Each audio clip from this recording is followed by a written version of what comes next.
Burns says he thought he was on his way to a recording studio with Derek Garin, Carlito Adams, Kevin Shaw, and two others to celebrate. But along the way, they made a stop and got out and walked up to a car in a driveway with four people inside. Adams had reportedly previously gotten into an argument with one of the men in the car and wanted to fight. I see Kevin Shaw extending his hand to me. I looked, and he has a gun in his hand. I asked, "What's the gun for?" Shaw said, "It's just to make sure it's a fair fight." During the altercation, the men in the car were also robbed. Shots began to be fired. There was no talking. There was no fist fight. So when I hear the shooting, I lay on the ground until the shooting stopped. In the end, two people were killed, 17-year-old Damon Dawson and 23-year-old Tracy Johnson. Burns was convicted on 2 counts of felony murder, receiving a death sentence for the murder of Dawson and a life sentence for the murder of Johnson. I regret. Felony murder is a rule of law that states that a person who commits any felony can be charged with murder if that felony leads to someone's death. In other words, a person doesn't have to kill in order to be charged with first-degree murder.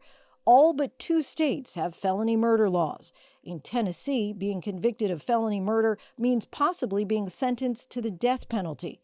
When Burns was convicted of felony murder, the jury only had to find that he participated in the robbery, not if he shot or killed anyone. During the closing arguments and the sentencing phase of the trial, the state honed in, claiming that Burns was the shooter. Burns argues that his attorneys at the time never challenged the state's narrative that he killed Damon Dawson, despite the evidence. Eric Thomas is the eyewitness to this entire crime. And Eric Thomas said that the man who shot me and Damon Dawson, was the big man in glasses. He ran to Kevin Shaw's car and threw the gun in Kevin Shaw's car. Kevin Shaw goes to the police and he says, "Yeah, man, I did hand out guns before a fist fight. Please don't charge me. Here are the 2 guns that I handed out. I got 2 guns for you. They weren't fired. One of those guns." Derek Garin and Carlito Adams were both sentenced to life in prison but have since been released on parole. Kevin Burns is the only one from that day still in prison and sentenced to death. Before his arrest in 1992, he was working at Shoney's, a popular chain restaurant in the South. In his free time, he was part of a rap group called SIR.